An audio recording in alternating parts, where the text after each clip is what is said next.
Hi everyone, it's Mrs. Wine. Welcome back to art class. Today we will have story time with Mrs. Wine. And today I will be reading you the book Yayoi Kusama, From Here to Infinity. This book is written by Sarah Suzuki and illustrated by Ellen Weinstein.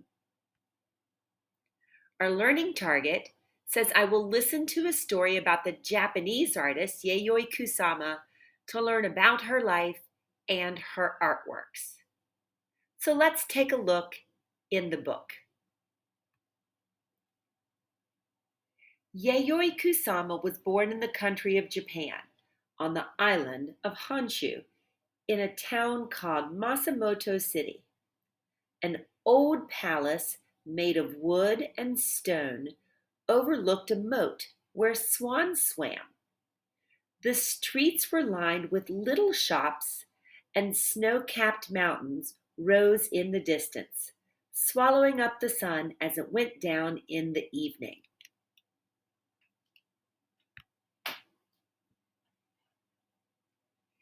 Yayoi's family owned nurseries where all kinds of flowers and vegetables grew, and workers tended the plants as they matured from seeds to sprouts to stalks.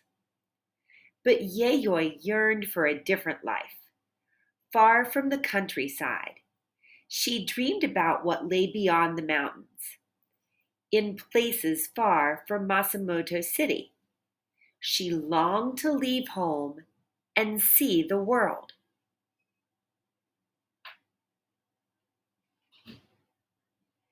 Yayoi's mother wanted her to stay home and learn old-fashioned manners, how to dress elegantly, walk demurely, eat politely, and find a proper husband.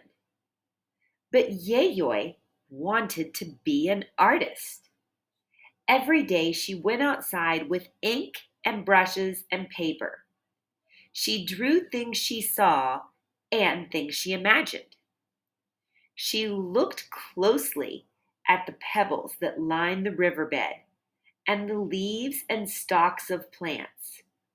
She drew them as chains of tiny cells that looked like dots. When she was older and studying in art school, her teachers disapproved of her work. They demanded that Yayoi paint in the traditional, precise Japanese style. She wanted to go where she could live without the rules. When she was 28 years old, she packed up her silk kimonos and thousands of drawings and stuffed dollar bills into the toes of her shoes. It was her first airplane trip. There were only 4 other passengers, and the weather was stormy with rain and lightning. The airplane wobbled and dipped as it flew to America. In New York, Yayoi went to the top of the Empire State Building, the tallest building in a city full of tall buildings. When she looked down, she saw buses and cars and yellow taxis zooming up and down the avenues, and bankers and teachers and artists rushing to work. From up on the 86th floor, they looked like dots.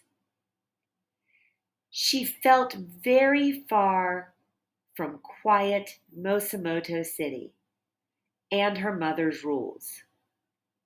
Here, it seemed like anything was possible.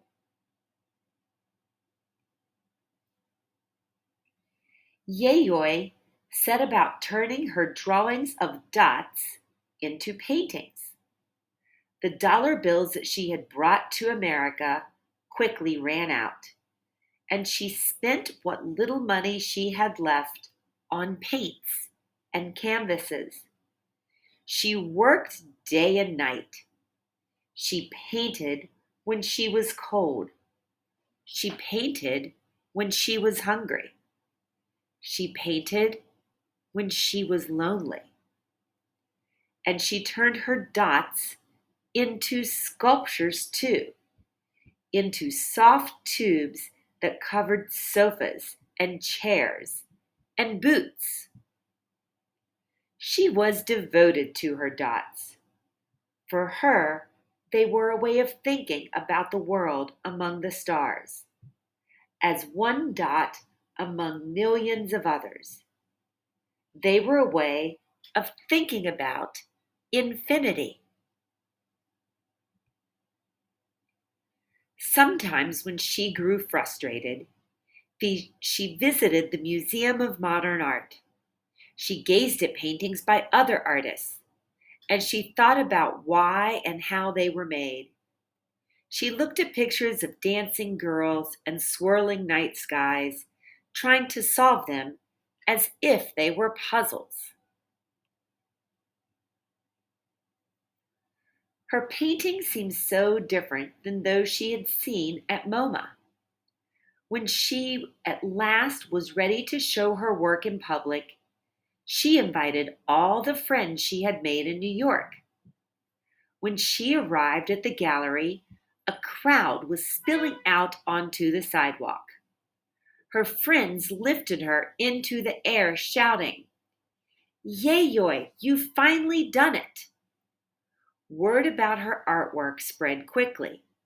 Her friends told their friends.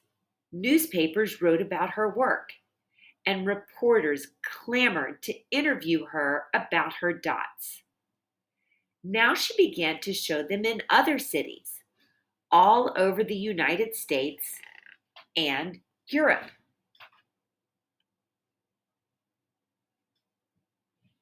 Her dots were covering the world. They appeared in Venice, in thousands of dot-shaped mirrors scattered over a big lawn, and on a pumpkin, on a pier,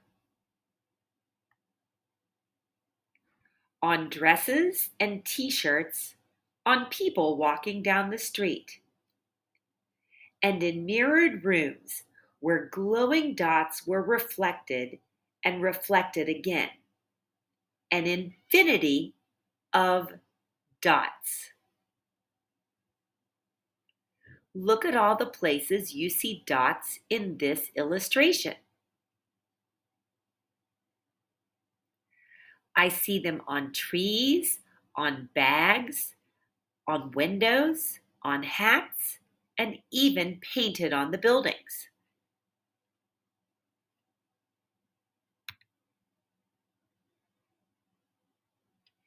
Do you know what the word infinity means? Infinity means it goes on and on and on and is never ending. In this illustration, it shows Yayoi Kusama in one of her infinity rooms. These are rooms where she used mirrors to make it look like her dots go on forever.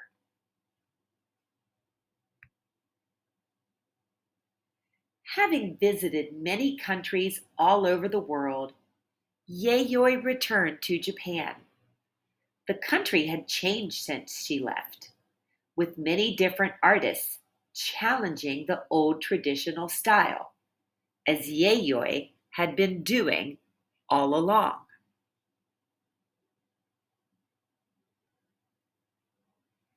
She still lives in Japan and continues to paint her dots every day.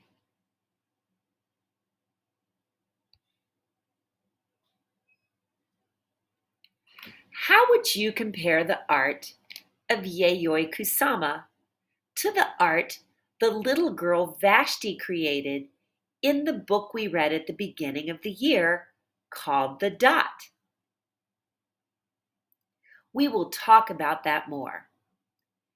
In this project, you will learn more about the artworks of Yayoi Kusama.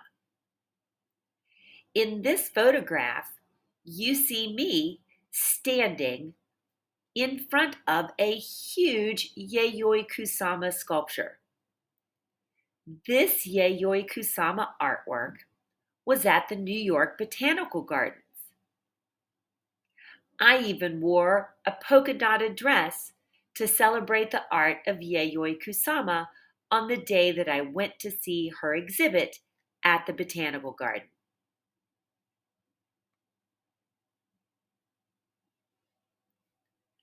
Today, we will start doing some sketches so that we can make our own Yayoi Kusama artwork. Today, you will create a sketch of an object from nature. Yayoi Kusama was surrounded by nature when she was a young girl because her parents owned a nursery. A nursery is a place where small plants are started to grow. So she was always surrounded by vegetables and flowers and birds and butterflies, and I'm sure even fish in the ponds and the lakes nearby. When you're drawing, I want you to think about how you can combine shapes to create your object from nature. Today, you could practice drawing a plant or an animal. When you draw, I want you to draw big enough to try to fill up your whole page and work to keep your drawing neat. You do not need to add dots to your drawing just yet. For now, we will focus on drawing the shape and the details of the object. I hope you have a wonderful week, and until next time, keep on creating.